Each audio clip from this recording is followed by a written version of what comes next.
Hello students, welcome to my channel free online study by RRAV में। तो आज हम देखने वाले हैं मैक्स प्लैंक का जो है क्वांटम सिद्धांत। तो मैक्स प्लैंक ने सन 1900 में जो है क्वांटम सिद्धांत प्रस्तुत किया। इसकी प्रमुख अवधारणा निम्नलिखित है। ठीक है, तो इस प्रकार से क्वेश्चन पूछा जा सकता है, तो इस प्रकार से इसका आंसर आप दे सकते हैं। तो जैसे है, किसी कृष्ण पिंड से ऊर्जा का उत्सर्जन सतत न होकर असतत होता है। तो चलिए इस पहले पॉइंट को हम समझ लेते हैं। ठीक है, जैसे कि मैंने बताया था रदरफोर्ड के परमाणु मॉडल में कि जब कोई इलेक्ट्रॉन जो है गति करता है, ठीक है, इलेक्ट्रॉन गति करता है, इस प्रकार गति करता है, तो वह जो है ऊर्जा उत्सर्जित करता है। ठीक है, ऊर्जा उत्सर्जित करता है, मैंने बताया था। तो वह सतत न होकर असतत होता है।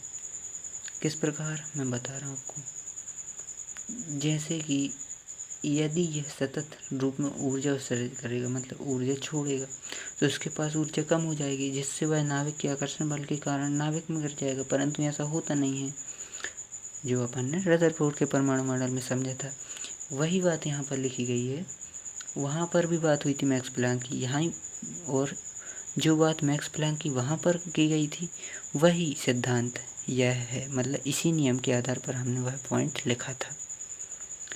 तो यह सतत न होकर असतत रूप में होता है, जिससे इसकी गति बनी रहती है अपने मार्ग में। ठीक है, तो यह इस प्रकार से पहला। और दूसरा, ऊर्जा का उत्सर्जन और अवशोषण छोटे छोटे पैकेटों में होता है, जिन्हें क्वांटा कहते हैं। ठीक है, जैसे कि यह ऊर्जा उत्सर्जित होती है, अवशोषित होती है कुछ, तो यह छोटे छोटे कणों के रूप में होती है। ठीक है, जिन्हें हम क्या कहते हैं, क्वांटा या फिर फोटोन।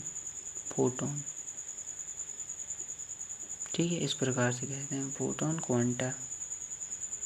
तो छोटे छोटे पैकेटों के रूप में होता है ऊर्जा का जो है उत्सर्जन या अवशोषण। ठीक है, इस प्रकार से। और तीसरा है, एक क्वांटा की ऊर्जा ही उसमें संलग्न विकिरण की आवृत्ति के समानुपाती होती है।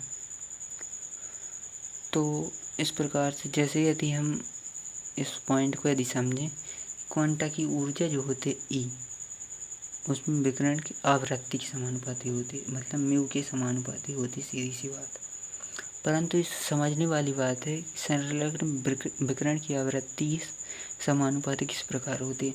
जैसे एग्जाम्पल हम लेते हैं, आवृत्ति को हमने समझा। ठीक है, कि किसी, जैसे यह तरंग इस प्रकार से चलती, ठीक, तो किसी निश्चित बिंदु से 1 सेकंड में गुजरने वाली तरंगों की संख्या क्या कहलाती है, आवृत्ति।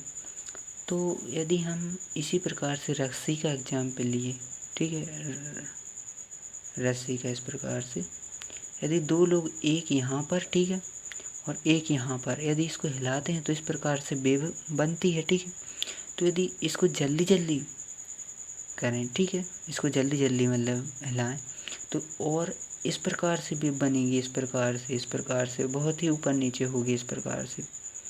तो मतलब ऊर्जा यहाँ पर ज़्यादा लगेगी। तो यही है, यदि हमें ऊर्जा ज़्यादा चाहिए तो आवृत्ति हमें बढ़ानी होगी। ठीक है, यदि ऊर्जा ज़्यादा चाहिए हमें तो जो है आवृत्ति बढ़ानी होगी। यदि हमें जो है ऊर्जा बढ़ाएंगे तो आवृत्ति बढ़ेगी, और आवृत्ति बढ़ेगी तो ऊर्जा बढ़ेगी। यही है, तो ई समानुपाती म्यू होता है। ठीक है, तो यही तीसरे पॉइंट में जो है कहा गया है। ठीक है, और चौथा है, ऊर्जा का उत्सर्जन और एवं अवशोषण केवल क्वांटा के गुणक में होता है। तो क्वांटा जो है एक कण है, ठीक है, मान लो कण है, ठीक है, तो कण सीधा एक होगा या दो होंगे या तीन होंगे। जैसे कि हमने चार्ज की जो है क्वांटाइजेशन में समझे, ट्वेल्थ है जो क्वांटाइजेशन में समझेंगे कि जो है इलेक्ट्रॉन है जो वह 1.5 इलेक्ट्रॉन नहीं होता, ना ही 2.5 इलेक्ट्रॉन होता है, इस प्रकार से कि उस पर 2.5 गुना आवेश आ जाए। तो ऐसा नहीं होता, या तो 1 प्लस होगा या 2 प्लस होगा, इस प्रकार से रहता है, या 1 माइनस होगा 2 माइनस होगा, इस प्रकार से। तो इलेक्ट्रॉन हम कह सकते हैं जैसे एक निकालो तो एक ही निकलेगा, यदि आप चाहें कि यहाँ से 1.5 इलेक्ट्रॉन निकल जाए तो ऐसा नहीं होता है, ठीक है।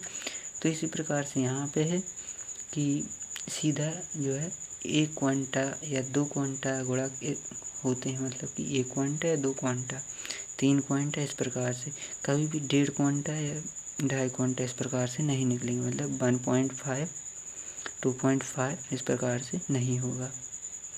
तो ऊर्जा का उत्सर्जन एवं अवशोषण केवल क्वांटा के गुणक में होता है, मतलब कि 1 2 इस प्रकार का गुणक होगा। यदि इसकी ऊर्जा जो है क्वांटा गुणक है, उसकी ऊर्जा कितनी है 1.5 जूल है, ठीक है, 1.5 जूल है। यदि ऊर्जा क्वांटा गुणक में होती तो किस प्रकार से इसमें, मतलब 1 का गुणा होगा, 2 का गुणा होगा, 3 का गुणा होगा, मतलब कि सीधी सी बात है, कभी यहाँ पर 1.5 का, 2.5 का, 3.5 का गुणा नहीं हो सकता, क्योंकि जाएगा जो भी, जैसे यहाँ से एक क्वांटा निकला, ठीक है, इस प्रकार गया, ठीक है, इस साइड, तो वह केवल 1 जाएंगे या 2 जाएगा, इस प्रकार से पूरा जाएगा, आधा नहीं जाएगा, ठीक है, जैसे ये है तो आधा नहीं जाएगा इसमें से, इस प्रकार से पूरा क्वांटे के गुणक में होता है। तो इलेक्ट्रॉन जैसे हम बोलते हैं कि इलेक्ट्रॉन निकाला, ठीक है, तो आधा इलेक्ट्रॉन तो नहीं निकलता, पूरा इलेक्ट्रॉन निकलता है। इसी प्रकार से यहाँ पर भी क्वांटा गुणक में होता है, जैसे 1.5 क्वांटा इस प्रकार से नहीं निकलता, ठीक है। तो ये 4 थे।